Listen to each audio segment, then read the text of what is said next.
9월 26일 금요일입니다. 오늘은 신명기 32장 1절부터 마지막 52절까지 말씀입니다. 모세 마지막 노래를 부르다 라는 제목입니다. 모세 마지막 노래를 부르다. 오늘 32장은 모세의 마지막 유언과도 같은 노래이죠. 그는 약속의 땅을 바라보지만 끝내 그 땅에 들어가지 못하는 그 자리에 서서 노래를 부릅니다. 이 노래는 단순한 시가나 혹은 회상이 아니에요. 이것은 언약 백성 이스라엘의 역사의 실패의 모습을 예언하는 것이고, 그런 실패 속에서도 하나님이 끝내 이스라엘을 구원해 내시겠다는 예언의 노래입니다. 그래서 이 32장의 이 모세 노래대로 이스라엘 역사가 흘러가요. 그래서 그들은 하나님을 배반하고 패역한 길로 가고 우상을 섬기고 다른 신을 섬기게 되죠. 그러다가 주변 나라들에게 이제 공격을 당하여 포로가 되는 오늘 이 시에 나와 있는 그대로 역사를 살아요. 그래도 하나님은 그들을 버리지 않고 그들을 다시 회복시키사 하나님의 백성으로 만들어 놓으시겠다.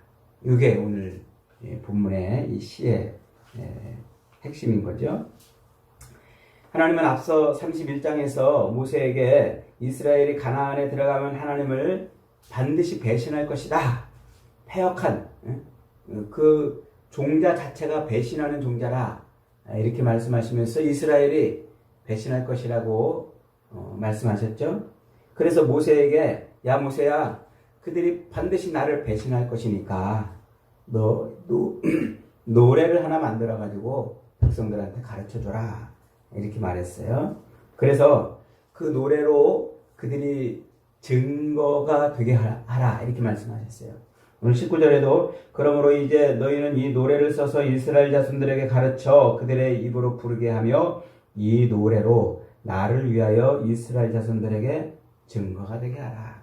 그러니까 이스라엘 백성들에게 이 노래를 가르쳐줘서 이 노래를 입에서 입으로 부르고 세대에서 세대로 부르게 함으로써 이 노래가 뭐가 된다는 거예요. 그들이 하나님을 배반하고 배신한 자들이지만 하나님이 그들을 끝내 구원해 내셨다 하는 것을 증거를 삼게 한다는 말이에요. 그래서 요 32장의 이 모세의 노래는 마치 이스라엘 백성들을 향한 경고의 메시지이면서도 그들을 반드시 구원해 내시겠다는 하나님의 구원의 약속이기도 합니다. 그래서 그것을 노래로 만들어 가지고 입에서 입으로 그리고 세대에서 세대로 전해지도록 한 거예요. 마치 이제 구전민요, 우리나라의 그 구전민요처럼 이렇게 입에서 입으로 계속 세대로 세대로 전해지도록 한 것이죠. 우리나라도 그런 노래들이 이렇게 구전되는 것이 있잖아요. 대표적으로 아리랑 같은 노래가 언제 시작됐는지는 모르지만 아리랑이 이렇게 계속 불려진단 말이죠. 그 아리랑의 노래 속에 담겨있는 그 노랫말이 우리 민족의 정체성과 그리고 우리 민족의 그 한과 그리고 우리 민족의 그 삶을, 한이 어린 그 삶을 대변해 내잖아요. 그러면서도 끝내 그 삶을 살아내겠다. 그 한이 섞인 삶을 멈추지 않고 끝내 살아내겠다는 그 어떤 그 시대 정신, 이게 아리랑 속에 쫙 흘러가잖아요. 그래서 우리 민족은 이상하게도 아리랑을 부르면 하나가 되는 거예요. 아리랑을 부르면 감동이 되고 아리랑을 부르면 서로 부둥켜 안고 얼싸안고 그렇게 다시 힘을 얻는 그런 민족이 되죠.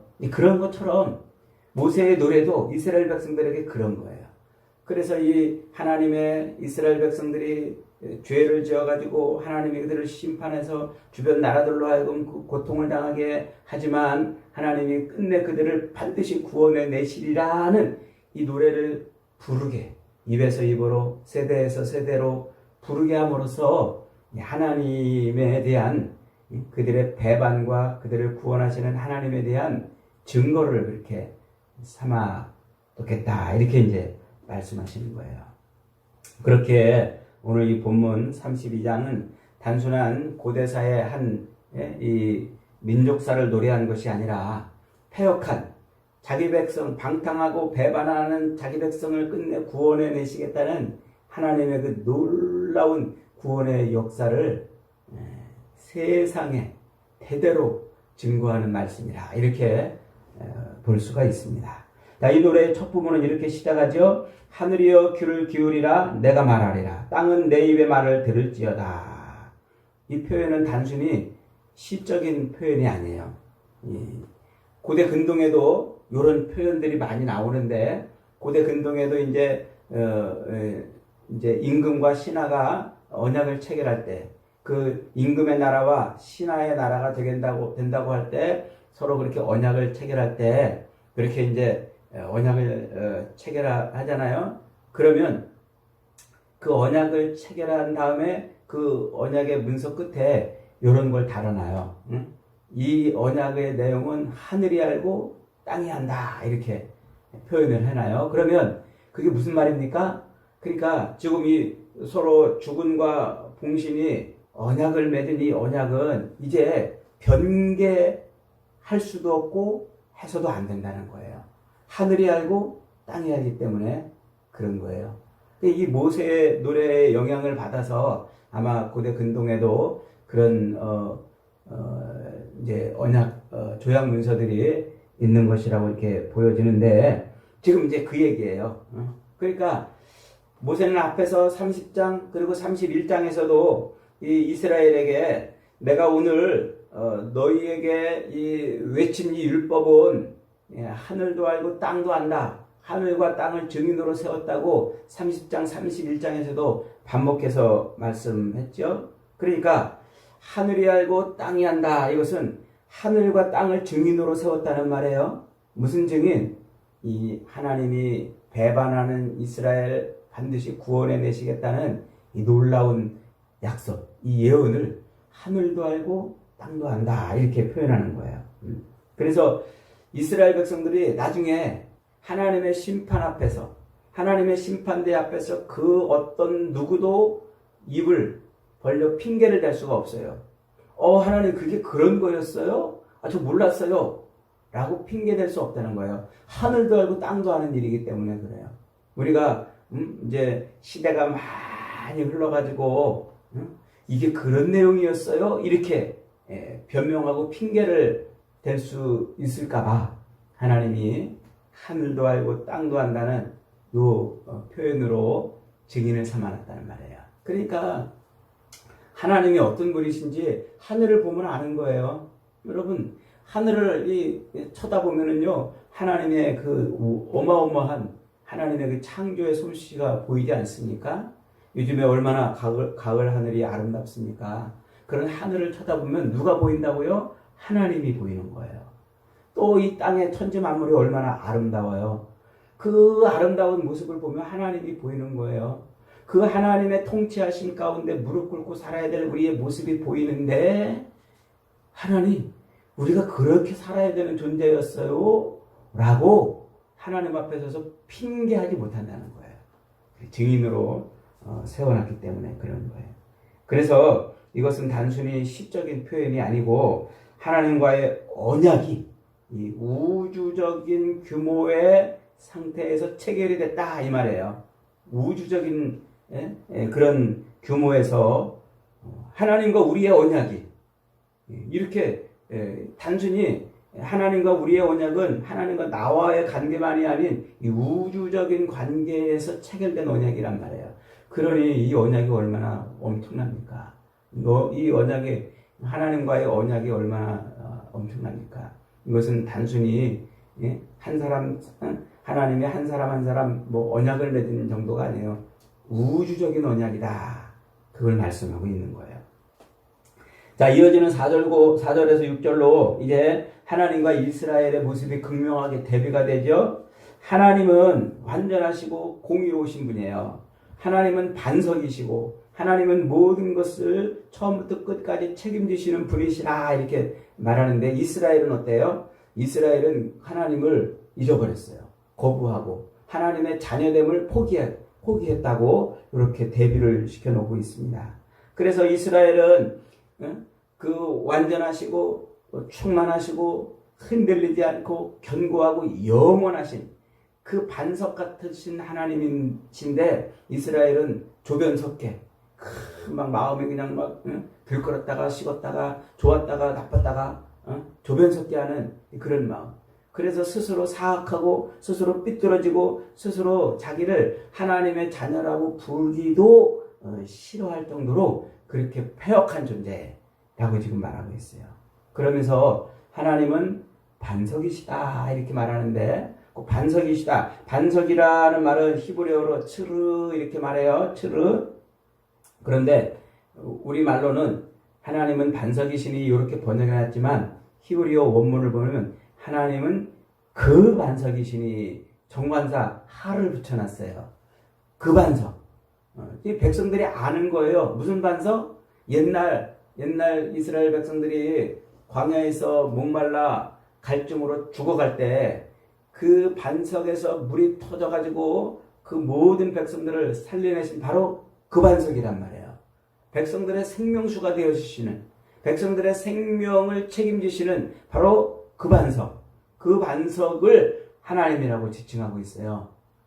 사도 바울은 고린도 교회를 향해서 그 반석이 누구라고 말하고 있습니까? 고린도전서 10장 4절에서 그 반석은 곧 예수 그리스도라 이렇게 설명하고 있잖아요.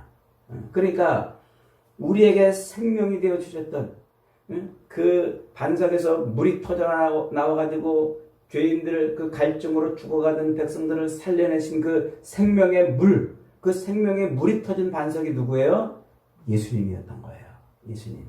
그래서 예수님을 바로 지칭하는 그 반석이라고 여기에 복음이 이렇게 담겨져 있는 거죠.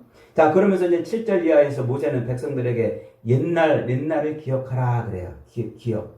옛날 일을 기억하라. 이 기억은 단순한 과거를 회상하는 것이 아니라 출애굽에서부터 광야 40년의 그 모든 과정을 지나올 때 하나님이 역사하신, 하나님이 어떻게 그들을 품어주시고 이끌어주시고 인도하셨는지, 어떻게 하나님이 그 강한 손과 펴신 팔로 그들을 끌고 오셨는지를 기억하라고 말씀하고 있어요. 그래서 그 40년 출애굽과 그 광야의 40년 기간 동안 하나님은 이스라엘을 펴신 팔과 크신 능력으로 그렇게 출애굽시키시고 독수리의 날개로 업어서 오는 것처럼 이끌어 오셨다고 이제 말씀을 하고 있는 거예요. 그러니까 그들이 받은 복, 그들이 누리고 있는 이 복이 얼마나 큰 복인지 가르쳐 주는 거죠. 그러나 15절에서 드디어 이스라엘이 배신한다고 외치고 있어요. 15절 말씀 같이 한번 보겠습니다. 15절 시작. 그런데 여수르니 기름짐에 발로 찼도다. 내가 살찌고 비대하고 윤택하여 자기를 지으신 하나님을 버리고 자기를 구원하신 반석을 업신여겼도다. 그런데 여수른이라는 말은 이스라엘을 시적으로 표현하는 말이에요. 애칭이에요. 이스라엘에 대한 애칭. 아주 그냥 우리가 할아버지들이 손자를 이렇게 손주들을 볼 때 손주들이 너무 귀여우면 아이고 내 강아지 내 새끼 그러면서 애칭을 지어주잖아요. 하나님이 너무 이스라엘을 너무 사랑하셔서 애칭을 지었어요. 여수룬이라고. 사랑, 이것은 정직한 자 그런 뜻이에요. 바른 자, 정직한 자 그런 의미예요. 그런데 그렇게 하나님으로부터 큰 은혜를 받고 풍성한 복을 받았는데 정직해야 될 그가 어떻게 했다고요? 배가 불러가지고 하나님을 배반했어요.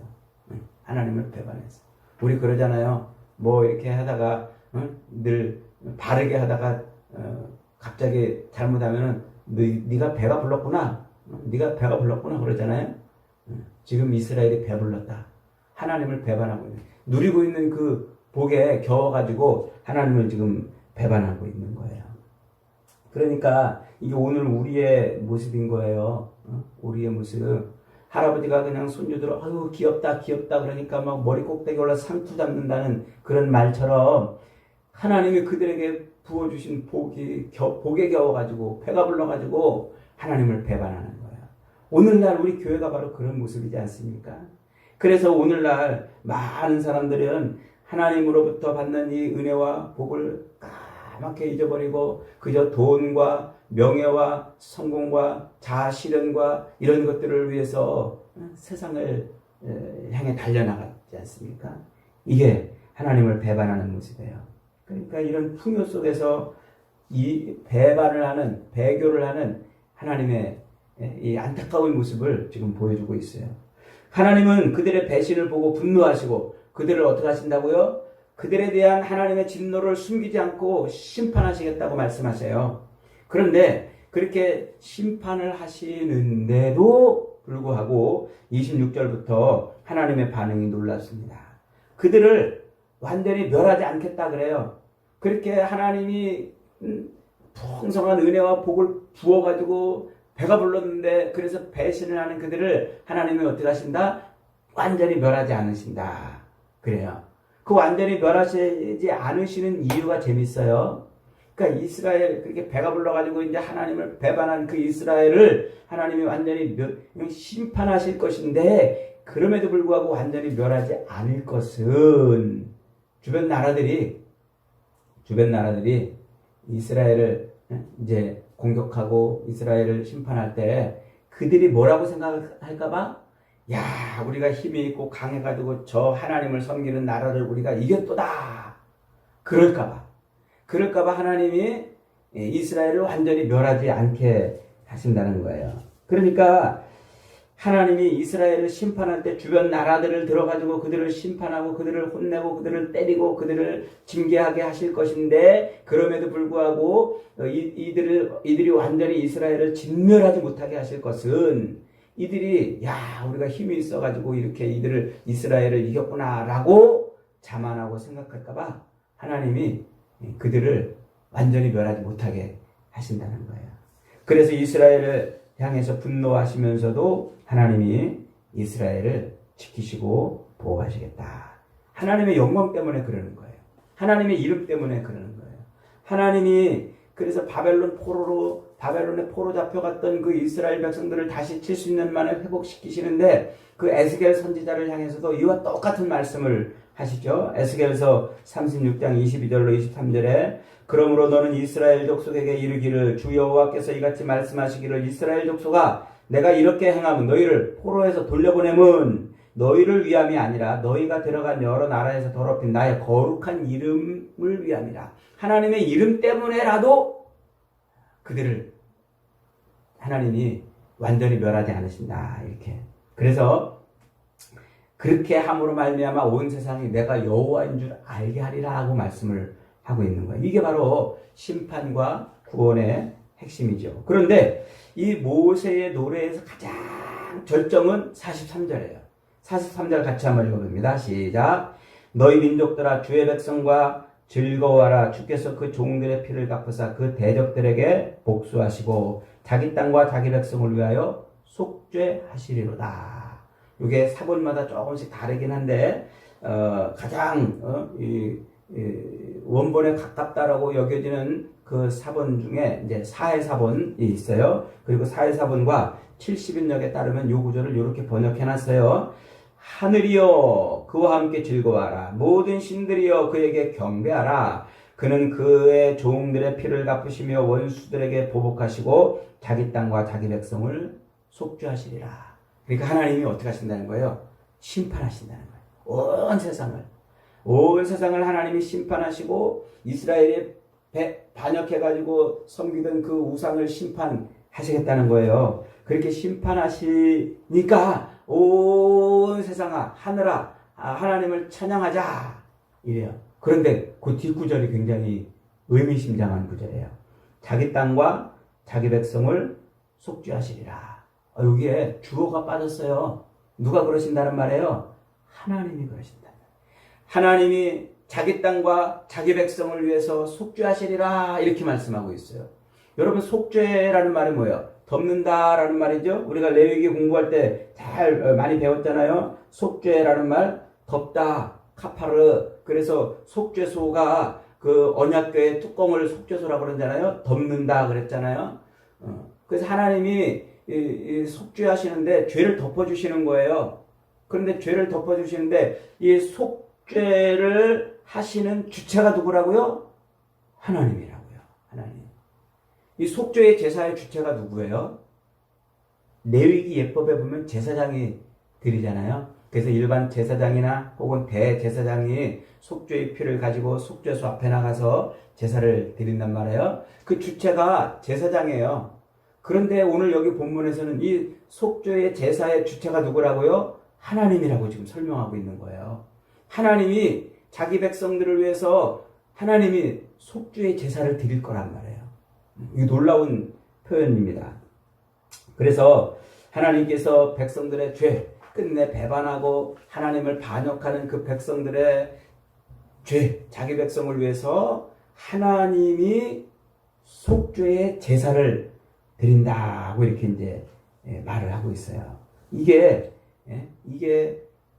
복음의 핵심이에요. 이게 성경의 핵심이에요. 하나님이 뭐 하신다? 자기 백성을 위해서 스스로 속죄 제사를 드린다. 그래요. 이 예언이 바로 메시아의 예언이고 이사야 53장의 고난의 종의 노래로 나타나요. 그래서 하나님이 자신이 백성들의 죄를 속죄하시는 그런 분으로 그렇게 묘사가 되고 그렇게 자기 백성과 자기 땅을 속죄하시리라는 이 선언이 어디서 완성이 돼요? 예수 그리스도에게서 완성이 되는 거예요.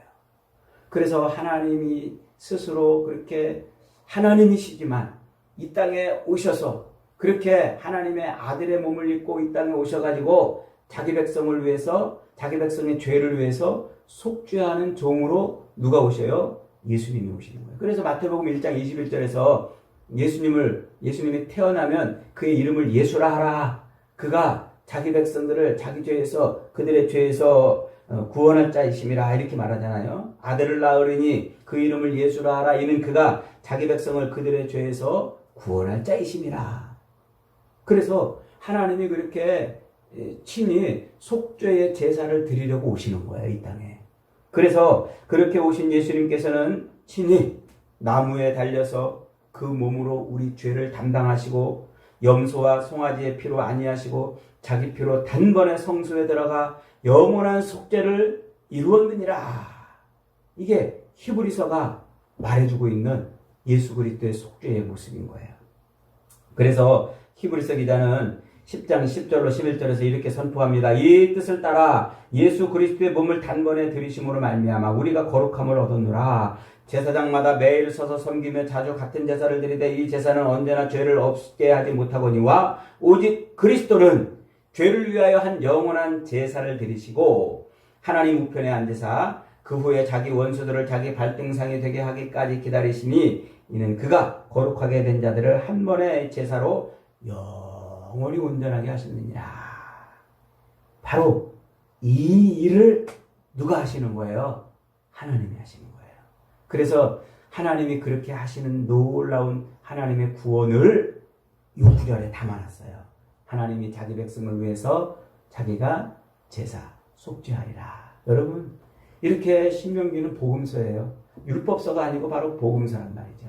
우리를 위해서 여전히 배반하고 여전히 반역하고 여전히 나의 성공을 위해서 나의 유익을 위해서 내 욕망과 욕심을 채우기 위해서 세상을 기웃거리고 있는 우리를 위해서 그렇게 하나님은 속죄의 사역을 이루시고 계시는 거예요.